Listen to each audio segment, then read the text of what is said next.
咁如果我用3.9嘅話咧，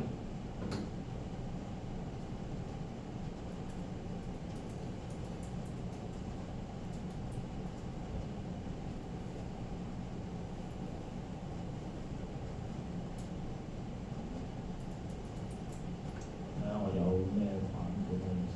structure 咧個 data structure 係唔同嘅，去到好似係3.10打後咧，佢就冇咗呢個24，即係話所有嘢呢個0咧，佢都佔4個 byte 嘅。咁啊統一咧就係28個 byte。咁啊好彩咧，好彩我仲留住啲舊版本咧，咁就可以 show 到俾你睇啦。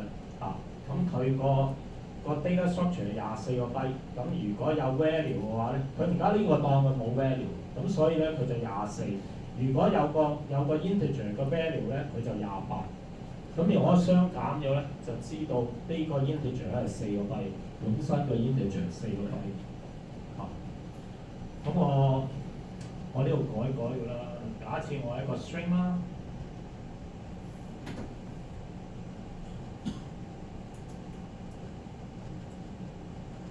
一個 string 啦，個 string 會係幾多咧？個 string 係幾多？咁我 run 嘅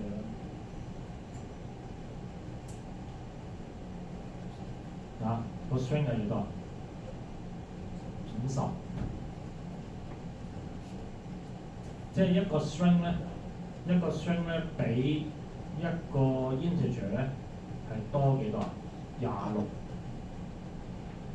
？26個 byte。一個 integer 4個 byte，一個 string 咧就係26個 byte。喺呢度，好嘛？26個 byte。咁如果一個 list 我哋睇下一個 list， 一個 empty list。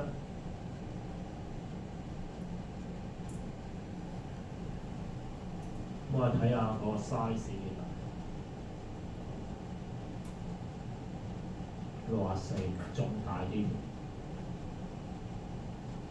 咁即係話一個喺 Python 嚟講，唔同嘅 data structure 咧，個 overhead 係唔同嘅。個 data structure 唔同嘅，佢裝嘅嘢唔同咧，佢佔嗰個 RAM 咧個 size 係唔一樣。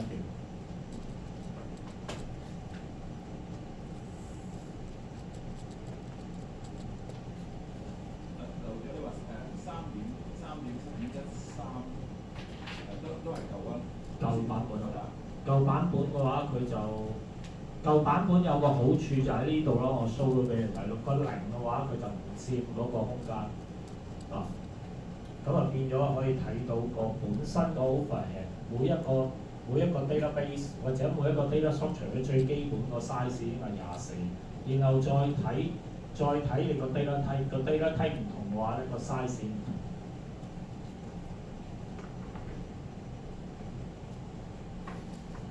咁啊喺 glog 嘅話，因為 glog 佢會俾個最新嗰個版本，glog 會俾我諗都係3.14嗰個版本。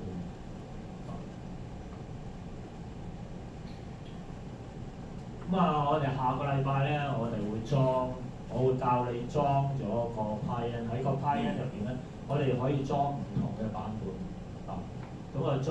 譬如我可以裝舊版本嘅 Python 啦，我可以裝 Anaconda 啦。可能你哋之前有啲係學過數據大數據學過其他，咁佢可能啲教頭可能會叫你裝 Anaconda。Mac 機裝 Anaconda 都 OK， 你 Windows 機裝 Anaconda 咧好鬼麻煩，你要洗機。因為你裝咗 Anaconda 之後，你再試下裝翻普通嘅 C Python 咧，佢唔俾你裝，好麻煩。咁唔係咁簡單，咁所以有啲因為入嚟嘅話，有啲係之前學過喺其他地方學嗰啲咩 Python 嘅大數據諸如此類嗰啲，咁好多時佢會裝 Anaconda。李 Sir 因為大家都係同路啦，咁佢唔會叫你裝 Anaconda，佢唔會叫你裝 Anaconda。因為裝 Anaconda 好麻煩又係寫 Windows 你要洗機嗰個 Mac 機嘅話，咁李 Sir 亦都唔會喺，因為數據分析佢唔會教你裝 Py 太麻煩即係冇乜必要。咁佢就叫你就咁 install 個 Python。咁但係我哋如果做 Web Development 咧，我哋會裝好多個版本嘅，裝唔同嘅版本嘅 Python。知唔知點解要裝唔同嘅版本嘅 Python？ 我哋搜過一啲舊嘅。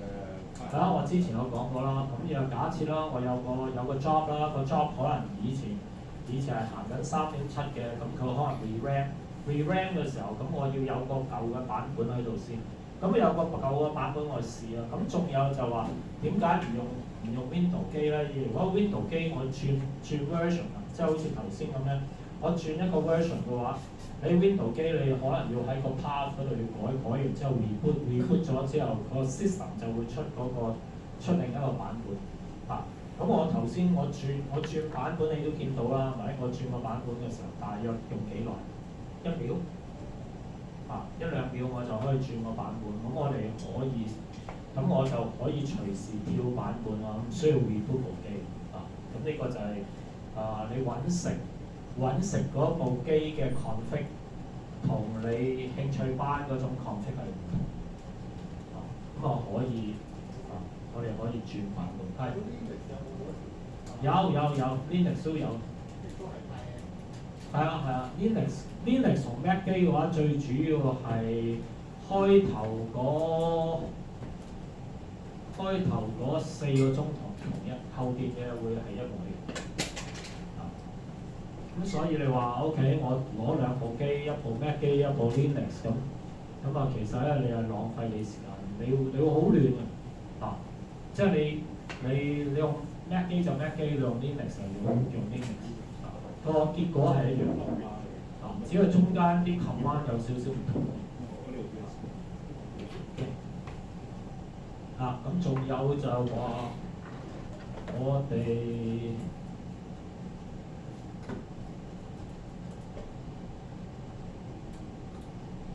可以裝唔同嘅版本啦。呢度有冇新版本？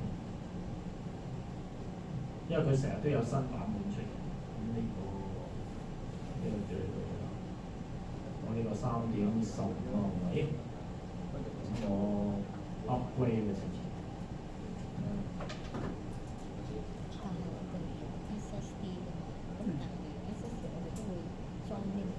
係啊。咁直佢入埋 Linux 我哋咩嘅？咁我哋有咩機裝 Linux 冇問題㗎嘛？佢話頭嗰4個鐘頭學啲嘢唔同㗎嘛，佢會教。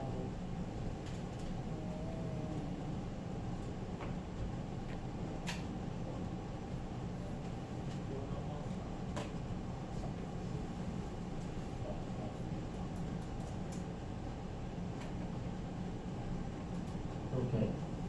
咁佢應該 update 咗，我再睇睇個版本。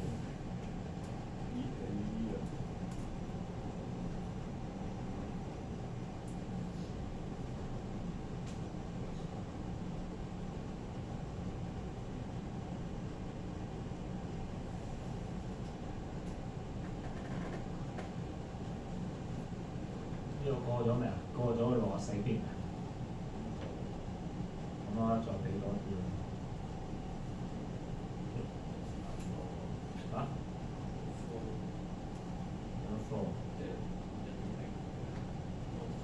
1.0唔係 integer， 如果你 flow 嘅話，個 size 又大啲喎。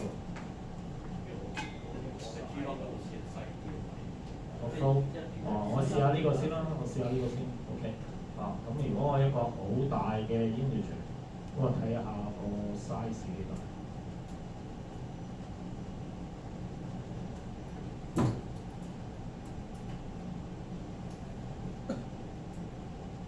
呢個啦，3.7冇所謂。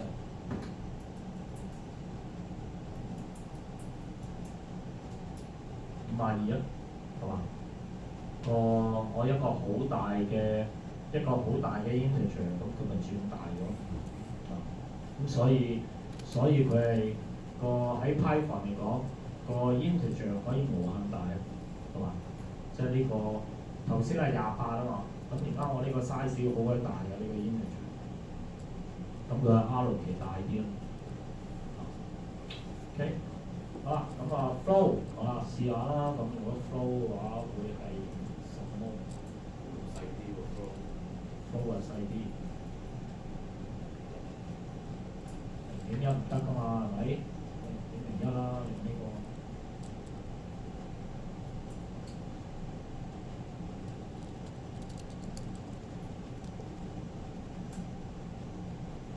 24細啲，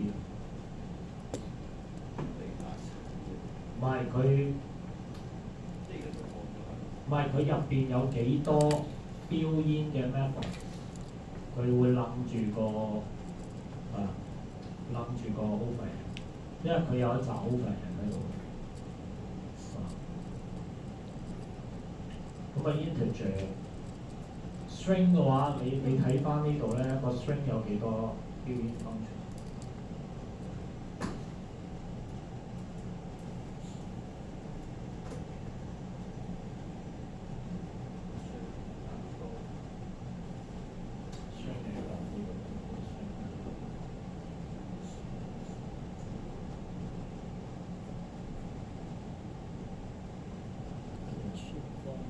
上邊、下邊、呢度係呢個。咁你睇下佢有幾多 method 啫啦？呢度咁鬼多，係咁鬼多。咁我睇下個 flow 啊 ，flow 有多唔多呢啲？咁收翻。得 OK。我睇個 number 啦。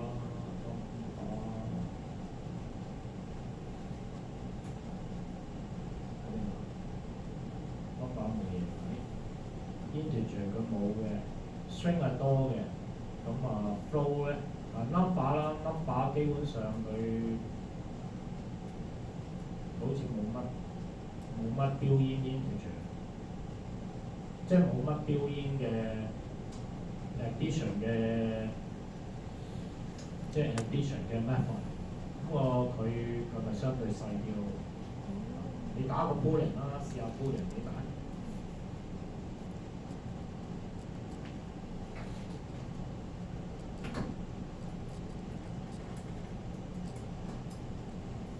我整個 boolean 啦，個 boolean 睇下幾大。boolean 都好細嘅。boolean 因為佢 internal 1或者0啊，咁所以佢都唔大。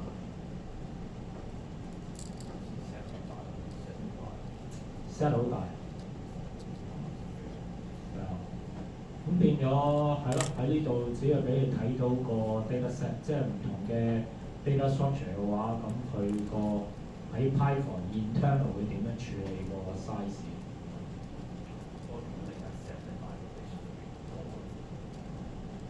set 大個的數好多。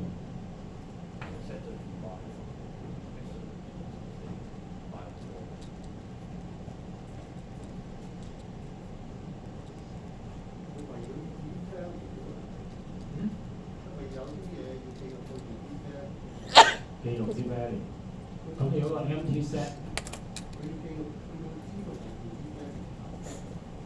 係啊，個 overhead 咯，最主要即係個 data structure 點解大就係睇佢個 overhead， 即係佢要計數，佢 handle 嗰個計數嗰度有幾多嘢。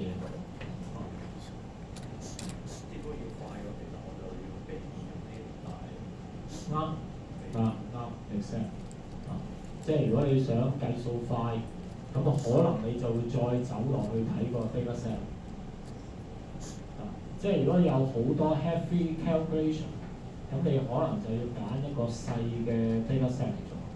即係你有得揀嘅，你轉做 list 就唔好用個 set 嚟做。咁你有得揀嘅，咁你用 integer 咯，就唔好用個 string 咯，係嘛？咁呢個就係即係尤其是如果你做數據分析，即係呢扎嘢咧，其實呢扎嘢係幫你輔助你去做數據分析嘅時候，你揀乜嘢 data set。咁如果你做 web development 嘅，就呢扎嘢相對嚟講次要，因為好多嘢會好慢，就唔係個 data。但係你數據分析嘅話，你係 linear 啊嘛，你所有數嘅話都係 integer 啊，或者係成組數都係 integer。咁你相對嚟講個 data set 會係比較 linear 啲，咁你就要考慮到個本身個 data type，就唔好太複雜。就係咁啊。好咁咧聽咗咁耐啦，不如咁啊，我俾啲嘢你玩啦。咁上咗差唔多兩個幾禮拜啦。我哋試下你對個 Python 嘅認識有幾多 ？OK，你試下寫，譬如喺10行曲內，你做2個 error 出嚟，整2個 error，唔同嘅 error， 10行曲內，自己專登做2個 error， 睇下有冇咁嘅能力。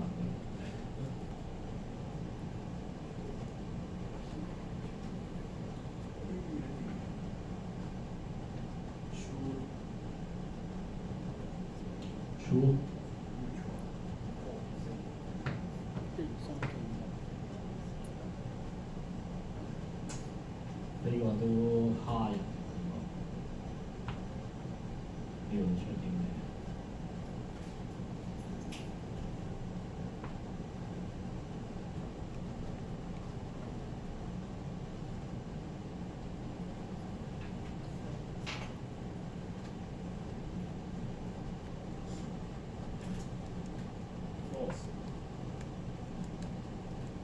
？Force， 咁你係 force。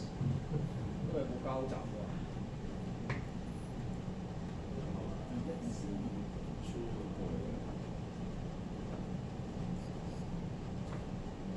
唔係 true 喎，呢度出咗個1、2、4、5、6喎，點解嘅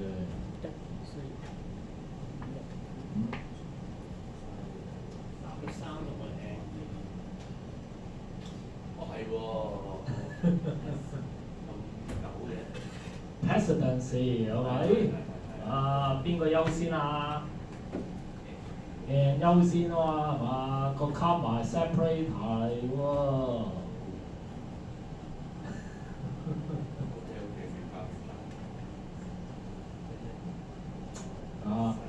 3 and 4。我攞後邊嗰個。1、2個都係 true value， 所以就攞4。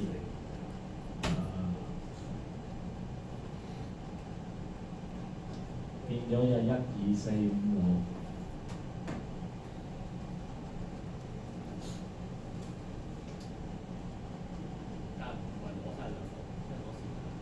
唔係啊，呢個 separator 呢個 operator， 咁呢個優先過呢一紮 comma， 嗰個 and 係優先過 comma 啊嘛。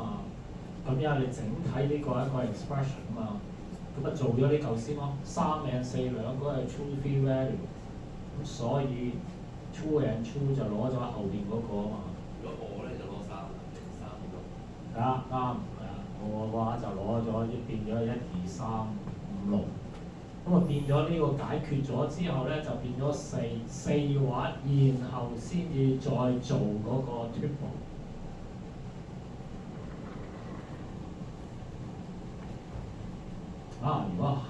如果 Python 我出呢啲題目都幾好。冇用嗰時。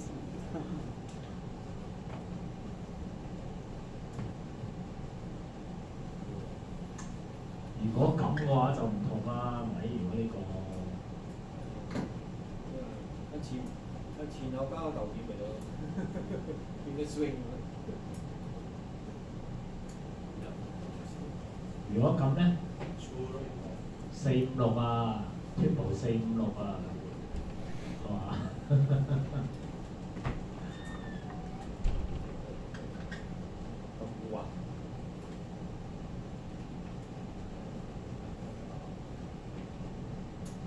係嘛？兩個答案唔同喎，即係有括弧同冇括弧。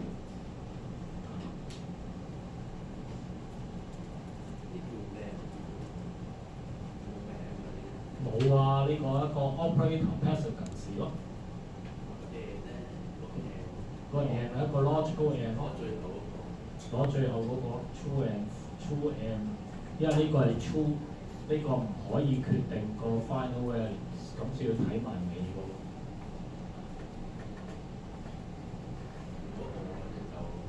攞嘅話就 short circuit 啊嘛，係嘛？呢個000第一個圖仲係000。冇所謂㗎，唔係 MT triple 嘛，MT triple 就唔係啦，MT triple 就唔係。如果呢個係 MT triple 嘅話，就 M 條咯，呢個係嘛 ？short circuit 啊嘛 ，force 就即刻攞咗前面嗰個。攞前面嗰個。如果係 force 啊，如果呢個係 MT triple， 即係話乜都冇。咁呢個係 force 啊嘛，係咪？咁呢個係 force 啊嘛，使唔使理後邊嗰個？唔使啦，咁咪攞呢個咯，呢個咪嘥落嚟個 MT triple。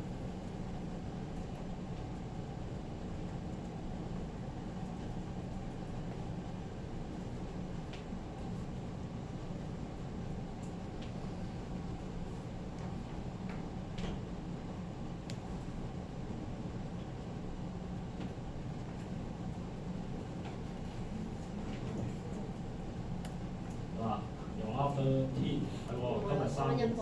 啊？哦，OK，唔係買下午茶。食咗嘢啊？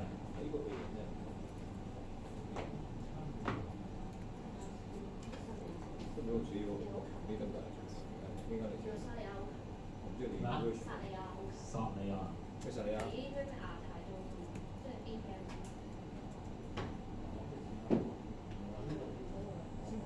哦，冇留意呢間嘢。好求其，我都唔係好明呢度點解。我係羊人嚟㗎嘛。唔係啊，咁啊上面嗰橛咧，上面係唔關事。之前做嗰啲嘢所以又唔可以講㗎，所以又唔可以講西，跟住又話我講粗口。哦。咁所以要講羊人。咩叫 Chinese？ 係啊 ，Chinese pasta。啊？係咯，河粉咯，乾炒牛河咪 Chinese pasta， 一模一樣啫嘛。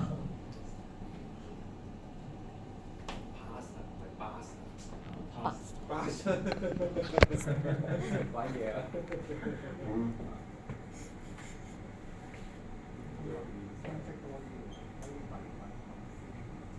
係啊 ，angel hair 咯，新加坡 angel hair。咪新加坡 angel hair 咯，新州炒米咯。點解？咁意大佬就攞個米粉咪做咗 angel hair 咯，有咩分別係一樣？我認唔到喎，好大粉條啦。我唔知我依個版本用 iPhone。哦。係啊，我哋機器凍嘛，我哋所以用小麥做唔到。嗰個唔係嘅，嗰個唔係代表即係唔可以用喎。嗰個唔係 logic 嚟。哦，OK。啊點啊？你嗰個答案係咩啊？兩行曲。整。都難啲啊！鏟咗啦已經。買。Error 好易整嘅啫，首先寫佢啱嘅都未必有啦。先 test error 係當一款啦，定係當幾款？唔係，如果你相同嘅 syntax error，即係當一款咯。呢個唔同。呢個咩啊？哦，加個括弧，即係漏咗個括弧啊嘛，係咪？係咯，好多時都漏咗個括弧啦。專登崩咗啲嘢。頭先阿 Sir 話整兩個 error。整兩個 error。好多時打得快得滯漏咗個括弧，或者打錯字啊，係咯。definition 一啲佢 function 咁樣冇咁你就做到啊，係咪？可唔可以做到一行有兩個 error 啊？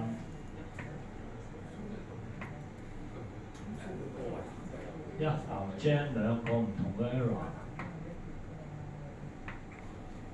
間學校咧讀 computer science 嗰間學校咧，成間學校都係猶太佬嘅。教書嗰個猶太佬上翻學嗰啲猶太佬啊，咁佢哋教學咧有少少唔同，會反向教學嘅啊，專係問呢啲咁嘅問題。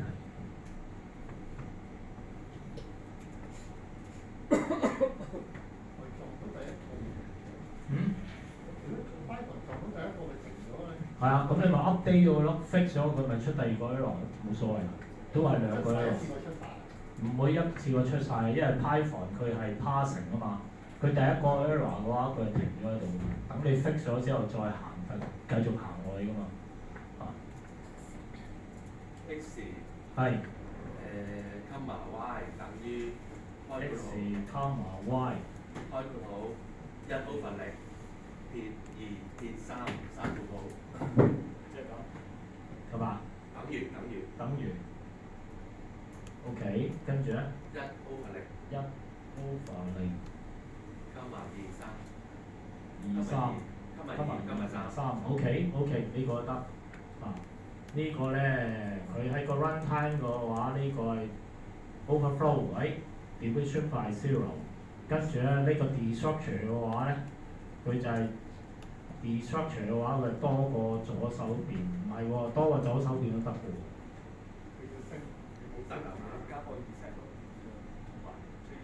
X Y Z 咯。X Y Z， 如果兩個左手邊係如果咁咧，即係得咯，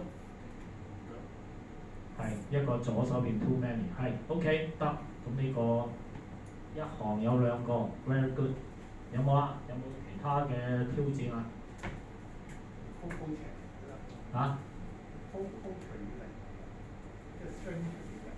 ？string 除以0 ，OK。OK， 咁即係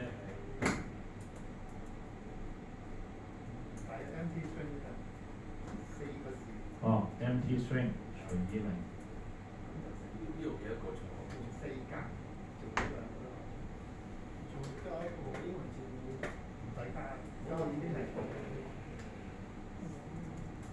個 value 呢個第一個 value， 佢去咗個除號 operator error 係 operator error。咁啊第二個如果呢個係 fix 咗翻去做 value 嘅話咧，就 division by error 係嘛？即係你個概念係咁啊嘛，係咪？啊，即係一個係 value。value 呢一個 string 唔可以跟個 division 啊 ，OK， 咁如果我改咗做 value， 咁佢就會有一個 division error 啊 ，OK， 好啊，仲有冇挑戰？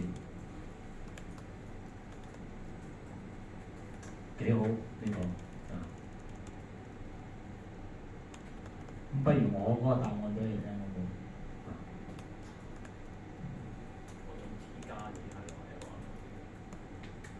呢度已經兩個 error。哦。space 第一行行咗位，第一個 indentation error， 第二個冇 A undefined error。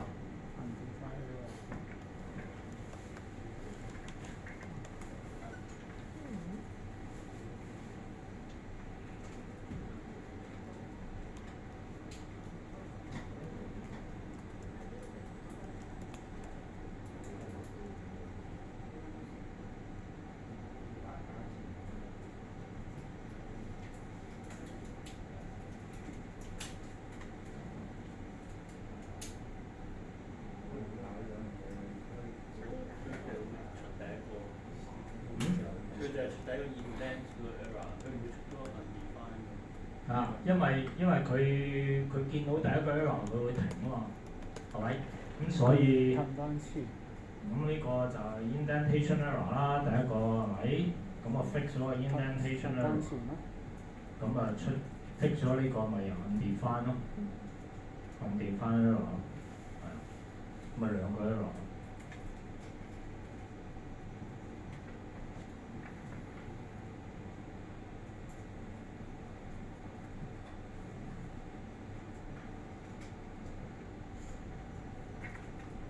學 Python 係咪啊？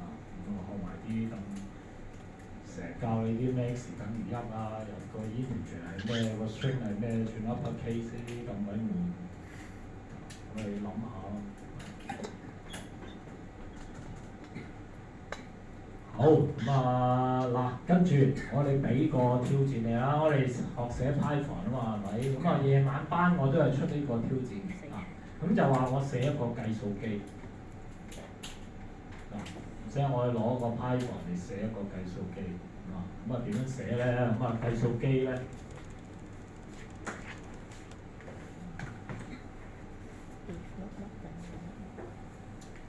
我哋寫一個 Casio 計數機，我哋入個即係話我入個1+1，咁要撳咗 Enter 之後就計個2出嚟，咁寫一個咁嘅 program，寫一個計數機，咁input 跟住計一條數。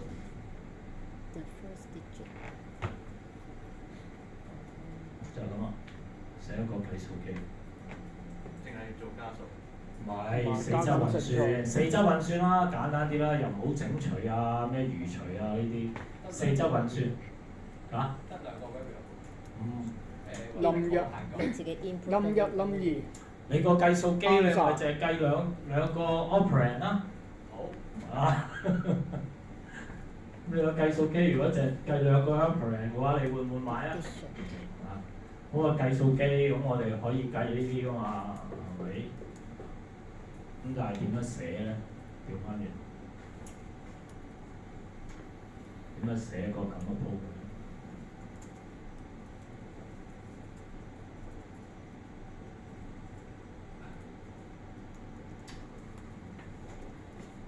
有冇 idea？寫個 while loop 問個 user 做個嘢入咯。寫個 while loop 問個 user 有冇嘢入，咁你真係咩喎？咁你真係太，你個計數機會唔會問你仲有冇嘢入啊？你撳完個人，不過要寫個咁啊嘛，即係我就食咗佢呢個得嘅，跟住我再寫呢個。咁都得嘅，咁呢個得，跟住呢個得嘅話，咁後邊嗰啲一定得啦，係咪？問題就係你個 algorithm 識點寫諗 OP 算數。個 program 點樣諗呢個？英文差係咁。呢個入咗兩個數，你俾個答案先。咁點樣寫啊？第一個係零，咁計算機係零，即係 function。跟住第二個俾個 input 佢，let's say 係乘除加減。第三個又叫做 input 個數。咁你嘅咪同佢個諗法咪一樣咯？入呢個跟住我撳個 return，咁咪去計數咯。咁咪同我呢個我撳嘅 enter 同你計數機撳嗰個等於一樣噶嘛？呢個係嘛？咁你會諗下呢個點寫咯？點樣寫咧？呢個？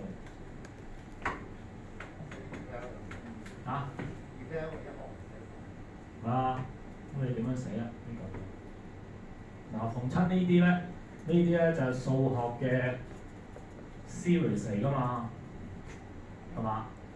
即係我簡化咗，如果我做到呢個1+1，咁然後我呢個係個底啦，跟住我再試呢一 part 嘅話，呢一 part 就唔使做啦，因為你係個 repeating sequence。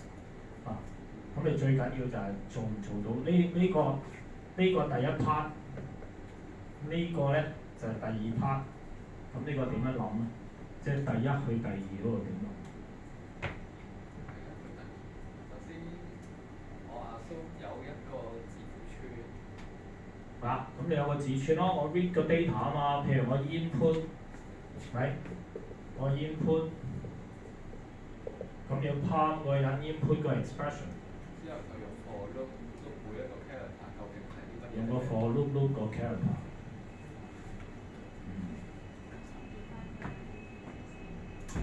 好多嘢要 check 㗎，如果你我哋寫 program 咧，咁個衰仔打個 A 得唔得啊？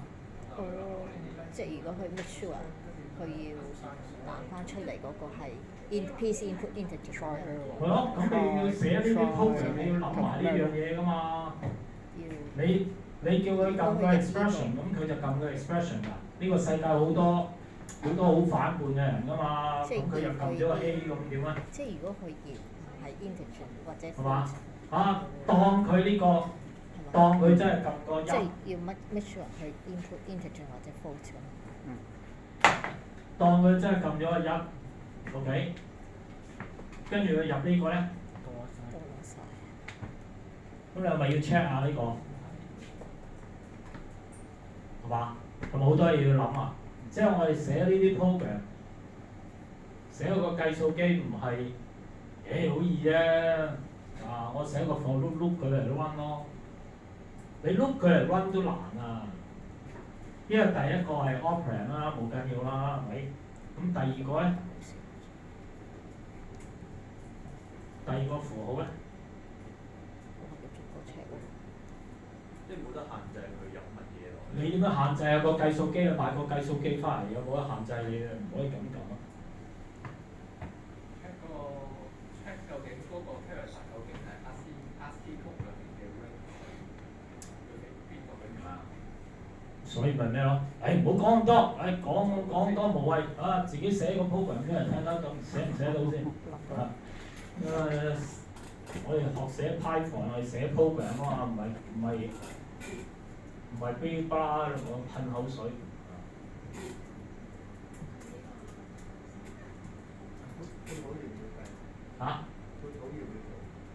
括號啊，括號 make it simple， 唔用括號，即係加減乘除啫。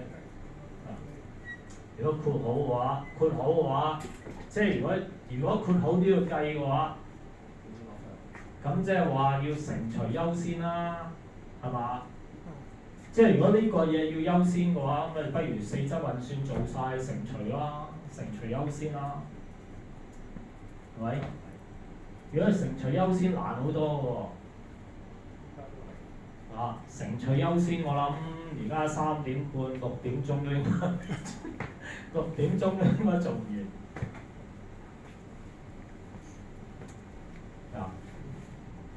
因為上一班就係諗，上一班咧就係諗嗰個加減嗰度冇問題，跟住咧挑戰喎，佢話可唔可以做乘除優先？結果咧嗰日放唔到學，成班老婆。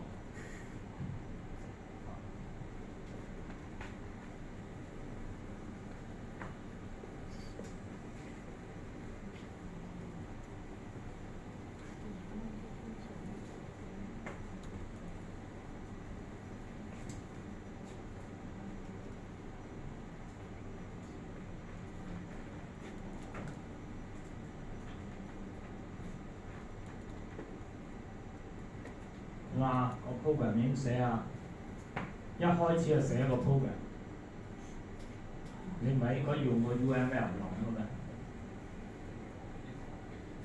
而一開始你就寫咧，你就寫唔完嘅，唔理個 program 大與細，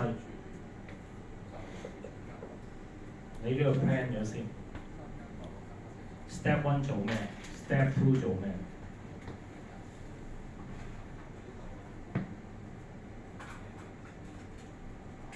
就當電腦佢整佢輸入嗰個 number 咯。Import Step 2。聽下個 input 係咪一個 number？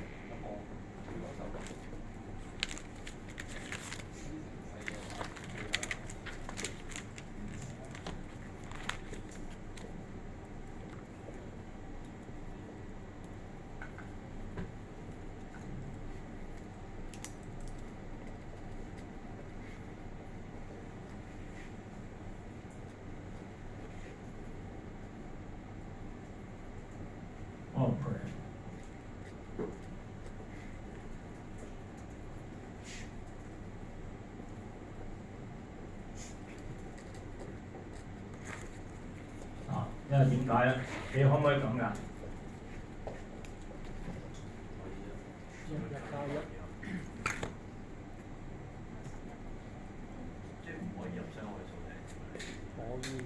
101，即係呢個係個 space 嘛，你可唔可以入咗個一，跟住再入個一，得唔得㗎？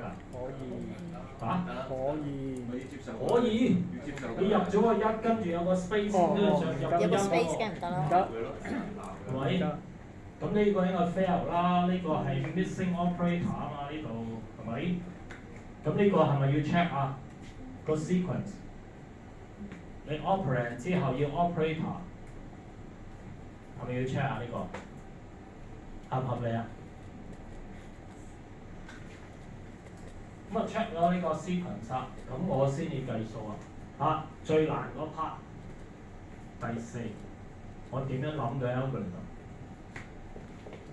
假設呢度啱，咪咁點啊？如果我呢個 sequence 係咁嘅，呢度都啱，咁我點樣？呢度點樣處理？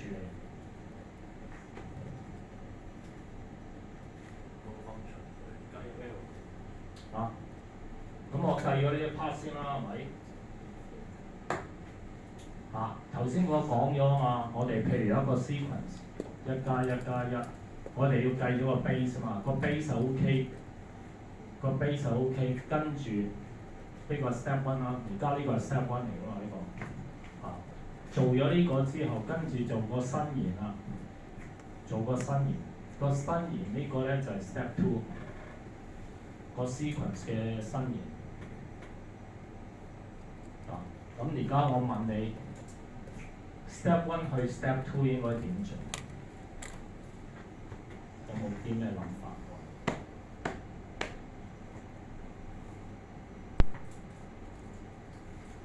即係我做完個 step one，我點樣去個 step two 嗰度？有冇啲有冇啲咩諗法？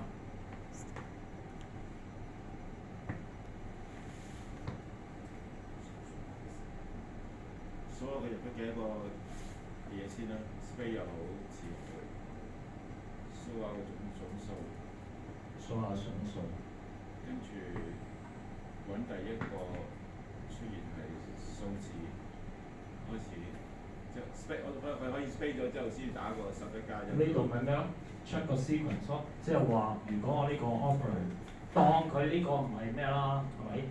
啊，呢個唔係正一啦。咁佢可以打負一㗎嘛？我假設唔好去到咁複雜啦，即係唔好做正負數啊！咁啊，即係話如果第一個 operand 嘅話就錯咯，係嘛？咁呢個應該包咗啦嘛，個 sequence 嗰度因為如果你係正負數咧，就又要做咗乘數，係嘛？即係如果你呢個係正數嘅話，或者呢個係負一，咁呢個係太複雜啦呢個。因為如果呢個係正一或者負一嘅話，你可以咁變咗就會有呢樣嘢出現，咁你就好複雜啦，係嘛？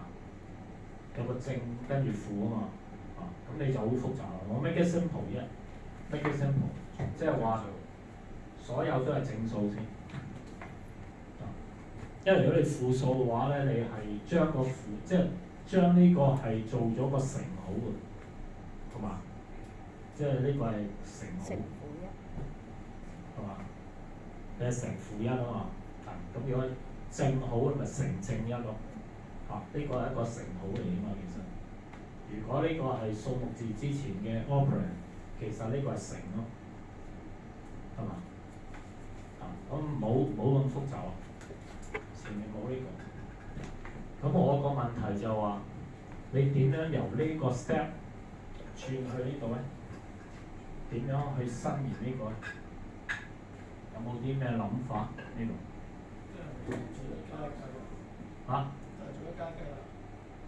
係啊，即係嗱，你1+1 OK 啊，1+1係我做晒呢個 step 咧，即係做咗1、2、3嘅話咧，應該我就可以計到1+1嘅，係嘛？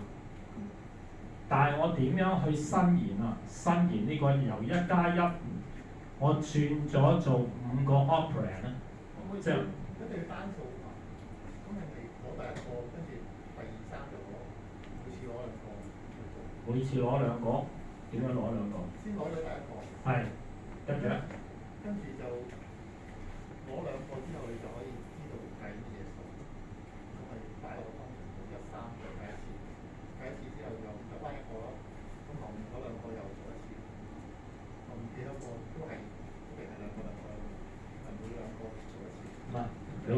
清楚啲，即係你攞咗一個攞咗啦，係我有個答案啦。 check 跟住就以後就，如果後邊有，咪攞兩個出嚟。唔係應該你嘅意思應該攞第一組係咪？係咪咁講啊？第一組嘛，你應該。如果 loop 到啊，就攞一個就得啦，因為以後如果你攞一個，跟住以後每次都攞兩個，咁你後面有幾多個都可以一路 loop 到。我知，即係你攞咗呢個，係啊。跟住咧就攞呢兩個，係啊，做一次。咁你呢嚿嘢點做啊？好似睇嗰個符號係乜嘢就 call 嗰個。係，你攞咗呢個，跟住就攞後邊嗰兩個，跟住咧。睇個符號係咩就將。啊呢度 OK 啦，當你計到啦嚇，計咗跟住點樣處理？跟住點樣處理？睇個符號係咩下原理先，就將嗰個先持有嗰個答案同攞到嗰個數值擺落唔同嘅方程度。擺落唔同個 function。base on 嗰個 operator。係啊，呢個冇所謂啦，base on 咩 operator，總之你會計到啦。係啊，咁你跟住你點樣處理咧？咁咪得到一個答案啦，又係個結果。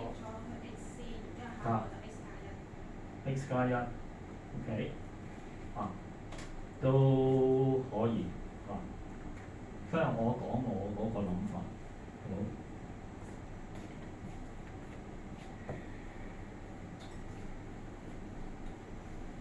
我個諗法咧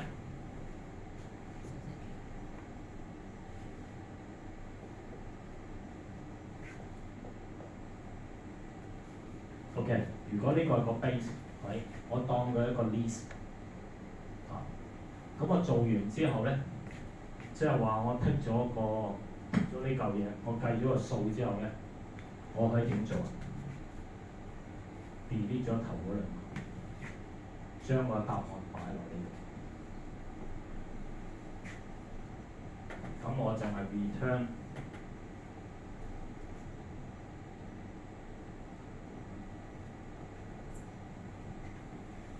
我就係 return 呢個。係，我 delete 咗頭嗰兩個嘛。如果我有5個咧，我有5個即係成條算式我有5個嘅話咧。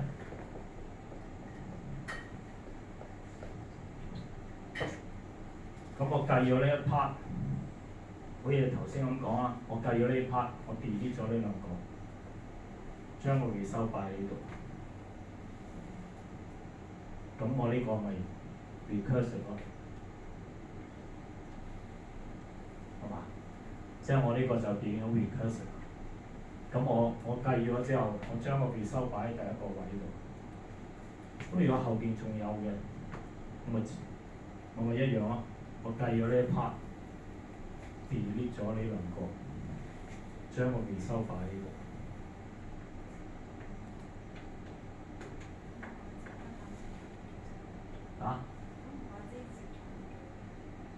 做乘除就會做死人啦。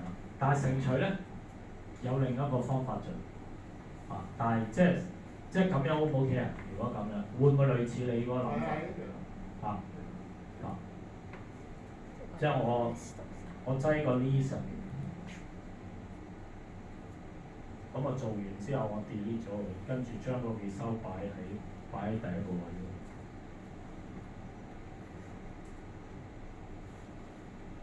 咁我就可以，我只係個 while loop，即係外邊有個 while loop 啦，即係呢度。我 while 個 length of 個呢個係大過等於3，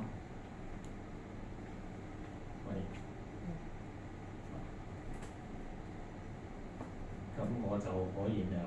即係我做咗第一 part，咁我就可以 loop 佢咯，自己 loop 佢就可以 take care 4、5啊、6、7啊咁樣一路落。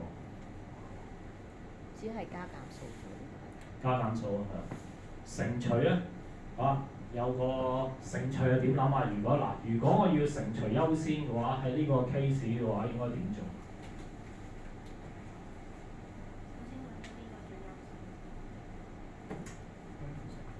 ？if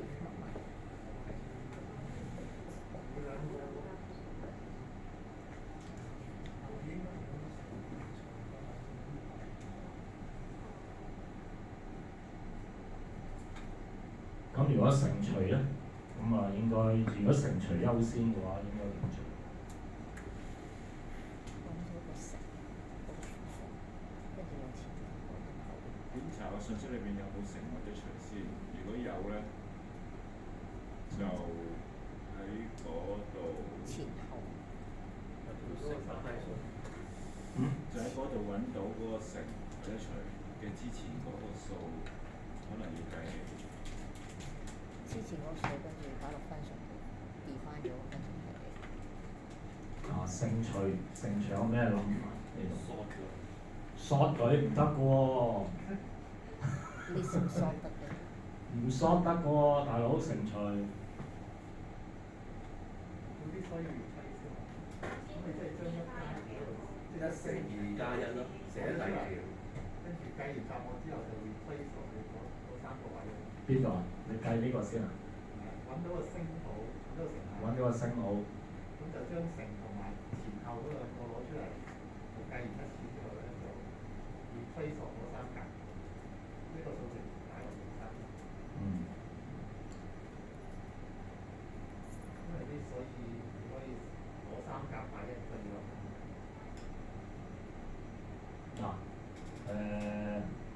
上一班咧就有一個諗法咧幾好嘅，佢有一個諗法幾好。佢個諗法係咩咧？如果我呢個係加號嘅喎，我呢個加號，我 check 下呢個係咪乘除？如果呢個唔係乘除，如果呢個唔係乘除，我就計咗佢。如果呢個係乘除，即係後邊，如果我見到個加號後邊係乘除咧，我就 skip 咗佢，我就做呢一個，即係我就會做呢一 part。咁我做咗呢一 part 嘅話，咁一樣咯。做咗呢一 part 之後咧，我就變咗個2啦，我就 delete 咗佢咯，係嘛？delete 咗佢，跟住我喺呢度就擺翻個2喺度。咁我可以再計。呢個佢呢個 solution 就我覺得 OK。咁如果你係乘除嘅話，如果你係乘除就唔使理啦，即係譬如果係乘除嘅話就唔使理啦，即做咯，係嘛？即做咯。咁佢就如果呢個乘除嘅話即做，咁我就 delete 咗，都係 delete 咗頭嗰兩個啦，係嘛？咁跟住後邊呢個加號，我再見到呢個係加號啊，我要睇下後邊有冇嘢。如果後邊係乘嘅，我就要做呢一 part 先。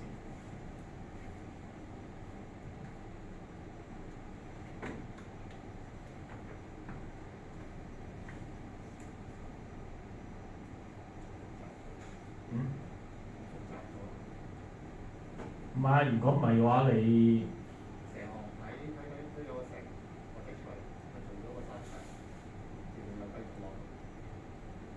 咁一路成個 list 嗰啲乘除計晒啦，跟住再一次睇一睇。仔成得唔得？唔係你係咪都要 check 個 operand 㗎嘛？呢度你做加減乘除，你都要 check 呢個 operand。check 到唔係因為如果你要做 scanning 先嘅話咧，即係話我明你咩意思，你可以咁係咪？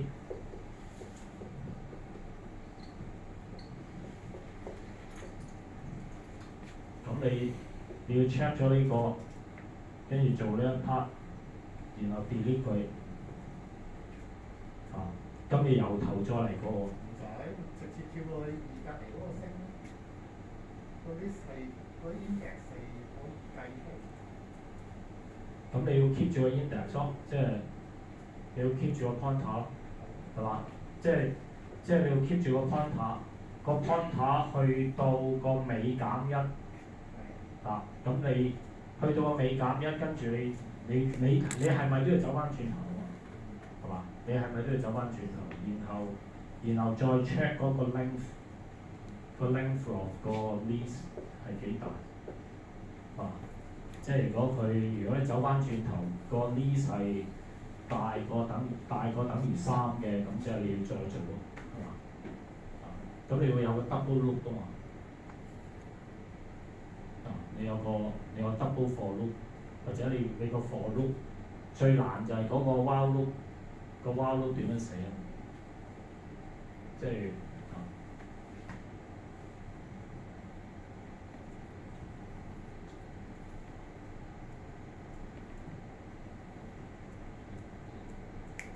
個計數機唔容易㗎。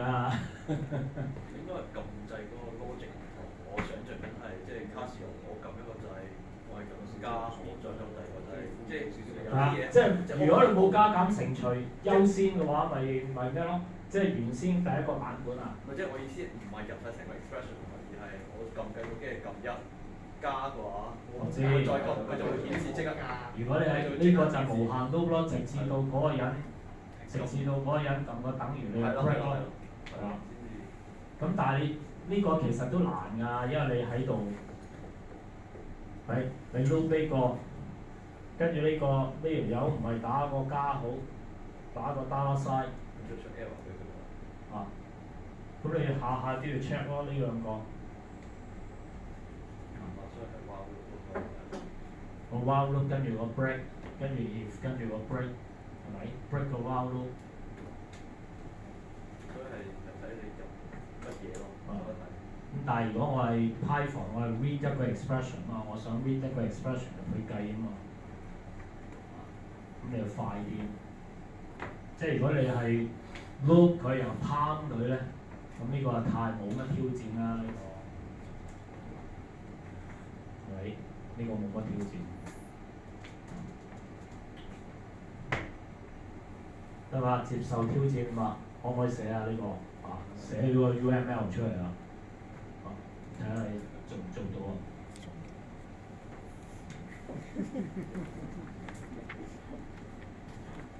唔得。AI。想不到。係啊，入條 string 落去咯。入條 string， 咁你入條 string 嘅話，咁啊條件就係有個 space 啦，係咪？呢度有個 space。如果冇 space 嘅話，好複雜。咁啊 make it simple， 佢有 space， 有個 space。因為如果冇 space 好難。啊，你要做個 passing token 啊，嗰個難好多。咁啊唔好搞咁複雜。即係如果冇 space 嘅話咧，咁我不如做 passing 啦，由頭到尾 scan 晒，加減乘除，係咪？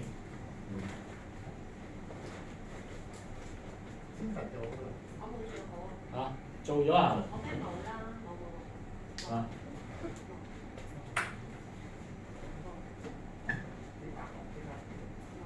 幾百行識得 bring 埋出咗嚟啦！果然係神啦，曲神出千啊！佢攞所以咪千神咯。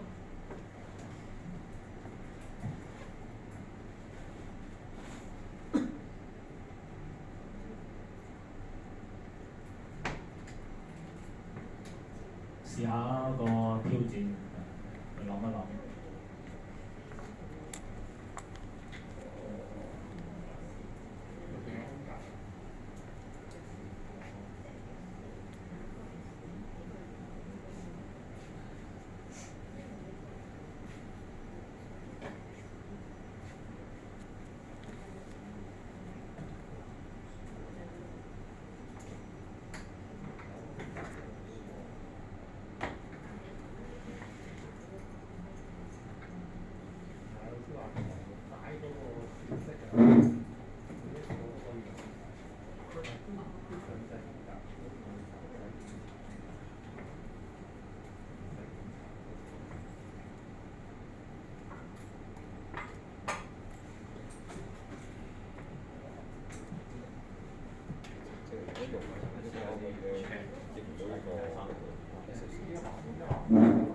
數啦，即係睇下你啲資料都真係難拆錯咗咩啊？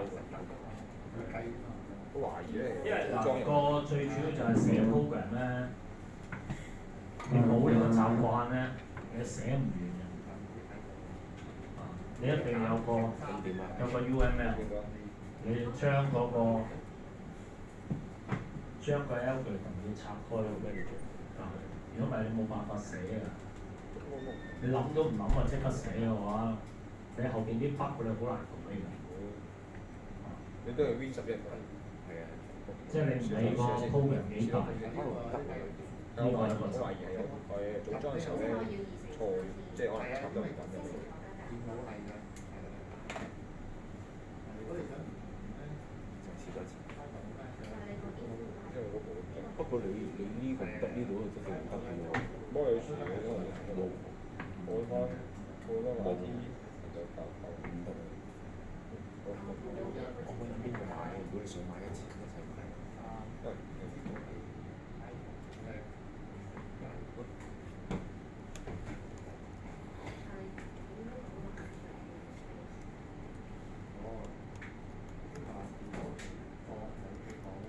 有數字，空格，跟住空格，數字空格。